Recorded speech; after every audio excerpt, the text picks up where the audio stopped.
The wedding hall was filled with laughter, music, and the scent of fresh roses. Golden chandeliers hung above, casting warm light on the tables where families gathered, sharing inside jokes, recalling old memories, and clinking glasses of champagne. The bride looked radiant, the groom proud, and the guests everywhere were glowing with joy. But at the very back of the hall, near a table draped in ivory silk, sat a young woman all alone. Her name was Ailina. She had been invited because the bride once studied with her in college, but in truth, Ailina barely knew anyone else at the ceremony. Everyone seemed to belong except her. As she shifted nervously in her chair, she realized the empty seats beside her made her look even more out of place.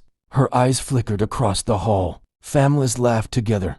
Friends leaned into inside conversations. Couples held hands and whispered into each other's ears. A lump formed in her throat. She took a sip of water, trying to hide her loneliness behind a forced smile. It wasn't that she didn't want to mingle, she just didn't know how. She was shy by nature, and tonight her shyness felt like a curse. Then, just as she was about to pull out her phone to pretend she was busy, a shadow leaned close to her table. "Pretend you're with me," a low, gentle voice whispered. Startled, Ailina turned. Standing there was a young man in a navy suit. His smile was kind, his eyes warm, as if he already understood what she was feeling. Before she could respond, he pulled out the chair next to hers and sat down, slipping seamlessly into her space as though they had always arrived together. "I'm Ethan," he said softly, "and right now, we're not strangers, we're each other's company." Ailina blinked, caught between confusion and relief. Something about his tone, lighthearted yet sincere, put her at ease. She laughed nervously. "And why would you do that for me?" Ethan shrugged, sipping his drink.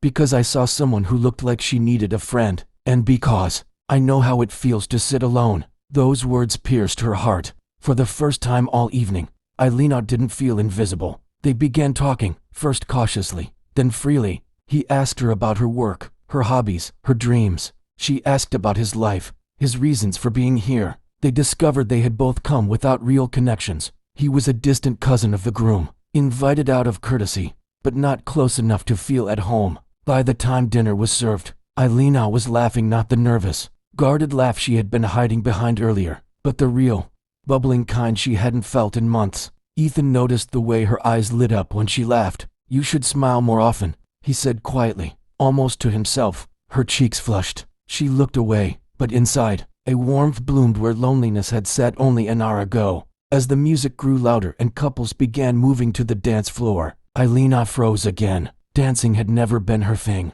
She lowered her gaze, afraid of being asked or worse, being left out once again. But Ethan stood, extended his hand, and with the most natural smile said, "Come on, let's not sit this one out." She shook her head. "I'm not good at dancing." "Neither am I," he replied. "But sometimes it's not about being good. It's about not letting life pass you by while you're sitting on the sidelines." Those words struck deep. Slowly, hesitantly, she placed her hand in his. He led her to the dance floor where twinkling lights hung overhead like stars. The music wrapped around them, and though her steps were clumsy, he never let her feel embarrassed. Instead, he matched her awkward rhythm with his own, laughing with her, not at her. For the first time in a long while, Ailina felt seen, not as the quiet girl in the corner, not as the outsider, but as someone worth holding close.